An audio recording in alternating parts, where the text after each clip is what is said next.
Hello, I'm Cerberus Dark One, and how was your Christmas? Good? Did you get that game you wanted? Not on the good list, eh? I'm actually recording this just before Christmas. So if there's any interesting games I miss, I'll have to include them in next month's or next year's What's on eShop. But here's December's new releases so far. SteamWorld Build. Manage and build your own unique SteamWorld mining town across 5 distinct maps. You know, I don't mind these types of management games. I'm a big fan of 2 Point Hospital and the other SteamWorld games. I like that they keep the theming, but do something completely different each time. Journey into a fantastical world on a quest for revenge in Dragon Quest Monsters: The Dark Prince. I played the demo for this last month. It's a big demo. The easiest reference to give is Pokemon. But I guess it's more about your team of monsters you capture, rather than individual monsters. If you're curious, give it a try. Maybe you'll meet Whiny the Elf. Batman Arkham Trilogy, delayed from its October release. You're gonna need a huge chunk of space to download this, even if you buy the physical version.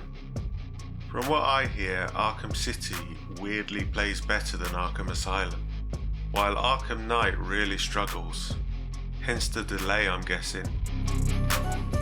Born of Bread is a wacky and joyful RPG, revisiting turn-based combat tropes with a new interaction system that puts your reflex skills to the test. Team up with new characters during your adventure and use their unique skills to overcome threats and obstacles. There's a demo available, and I think a lot of people are enjoying this game. Very humorous. Akai the New, a wild adventure through the Scottish Highlands. So 'tis. With open platforming and dynamic storytelling weaving together history, mythology and family secrets from the creators of 80 Days and Heaven's Vault. Weird Jim lad. Arcade Archives present the 1983 Bandai Namco classic Pole Position 2. Using the Japanese ROM with options menu available in several languages. Outer Wilds, an open world mystery about a solar system trapped in an endless time loop. You're the newest recruit of Outer Wilds Ventures, a fledgling space program searching for answers in a strange, constantly evolving solar system. Winner of Best Game in 2020 and named Game of the Year in 2019. It's been around a while then. Potion Craft is an alchemist simulator where you physically interact with your tools and ingredients to brew potions. You're in full control of the whole shop. Invent new recipes, attract customers, and experiment to your heart's content. Just remember, the town is counting on you. This game kinda looks interesting to me. The simulator part is putting me off, but crafting potions? You're like the side character in an RPG. 20 Minutes Till Dawn is a survival roguelite, where endless hordes of creatures lurk from the dark.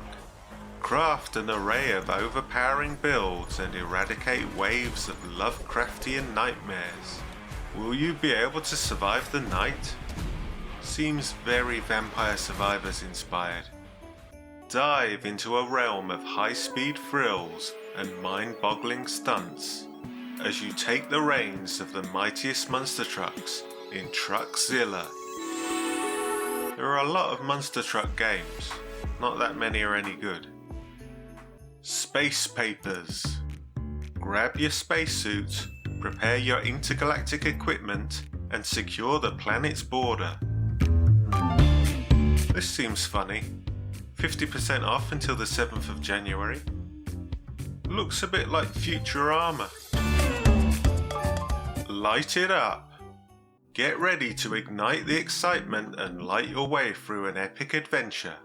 Test your reflexes and agility as you navigate through this colourful world of shapes and light in 150 levels. Nice little platforming challenge. Inspired by classic fighting games from the 90s, Pocket Bravery channels a modern fighting game with a retro twist. With original characters, vibrant colours and an impressive combat system, Pocket Bravery is designed with high-level players in mind, while making it easily accessible for beginners to pick up and play. Good luck with that. Local and online multiplayer with rollback netcode for an ultra-low latency online fighting. Now, let's roll back to the chart toppers of 2023. In January, Fire Emblem engaged with the all-game #1 spot. Back in February, Metroid Prime Remastered itself and the all-game #1.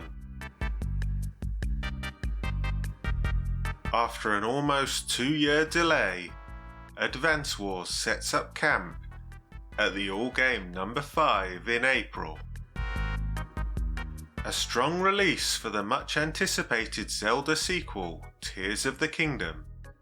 All-game #1 for 2 months straight in May and June. After an 11-year wait, Pikmin fans carried this to the all-game #1 in July.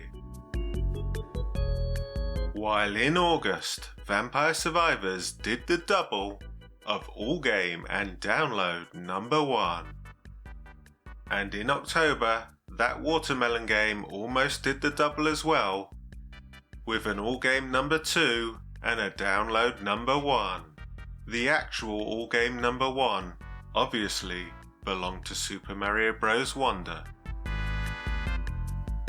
And finally, last month saw Super Mario RPGing his way to the all-game #5.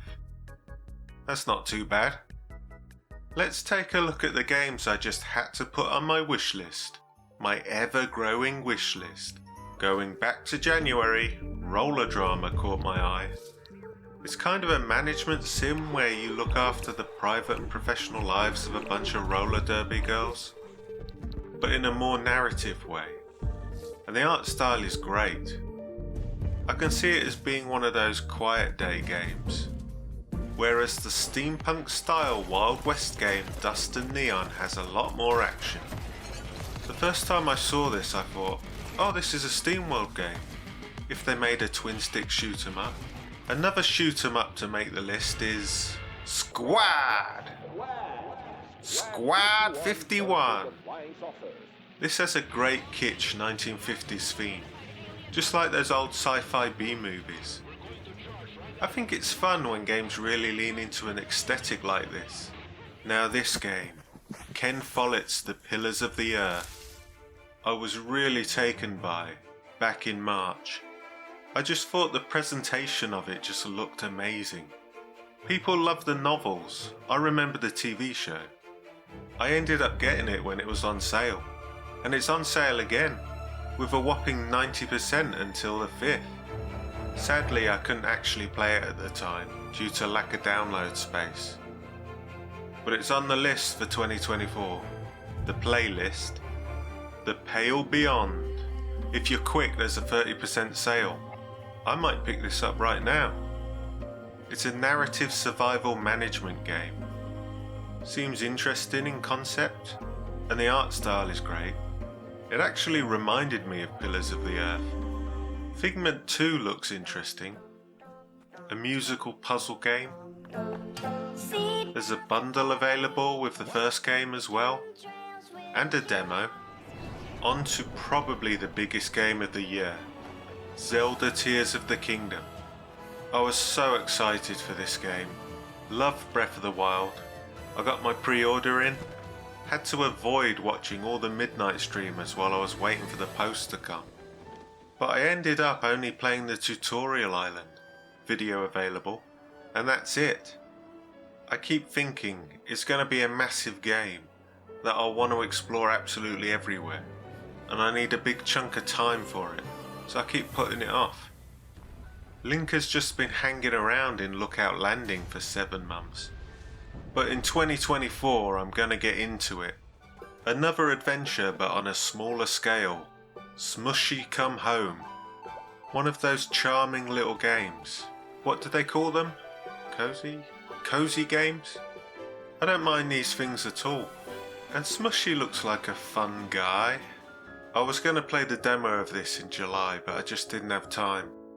But this was instantly on my wish list as soon as it was announced. I got the game recently. It's kind of my game of the year. Keep in mind I haven't fully played Zelda yet. I'm about 70% through. I just did the mystery cave, and that was tough. I had to restart so many times, particularly that last level. Only afterwards did I realise I could have upgraded Ochi. It would have made it a whole lot easier. I highly recommend this game. I think they've got the balance just right. And that tune has been in my head for the last month. Da da da da da. Da da da da da. Another steampunk adventure game on the wish list with Black Skylands. An interesting mix of genres. A renegade airship. I like a good theme. I'm not much of a 2D Mario player, but this does look good, doesn't it? It's on the wish list because I expect to play it at some point. Which brings us to the infamous deck builder, a type of game I've never played before. But after considering Ash of Gods, Alina of the Arena, Oaken, Nadir, Wild Frost looks interesting, as does Fights in Tight Spaces.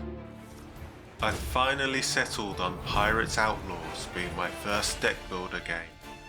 I like the theme, and I hear it's a good game as well. It's on the wish list, and I will definitely be playing it at some unknown point in the future. Now, for a roundup of the eShop charts in 2023. Firstly, it's been a really good year for Disney Dreamlight Valley, as they made both the all-game and download top 10s, 11 times with 3 download number 1s. While indie favourite Stardew Valley still made the all-game top 10 6 times, 6 years after release. The comeback king of 2023, also 6 years after release, it's those darn rabbits. Helped by frequent Ubisoft sales. Of course, the family favourite is Mario Kart 8 Deluxe. Do they ever need to make another one? Ever? 5 times in the all-game top 10, including a number 1 spot. Now, for a strong contender for most popular game, it's Minecraft, with 10 all-game top 10s out of 12. The MVP of 2023 with no signs of slowing down, beginning the year with 5 months solidly holding the download number 2, it's Among Us. 18 top 10 appearances across both charts with 2 download number 1s. Can anything beat this game? Well, maybe. The game with the most number 1s of the year, and it's only been out 3 months. It's Suka Game. 1 all-game number 1, and 3 consecutive download number 1s. But are people still going to be interested in melons in 2024?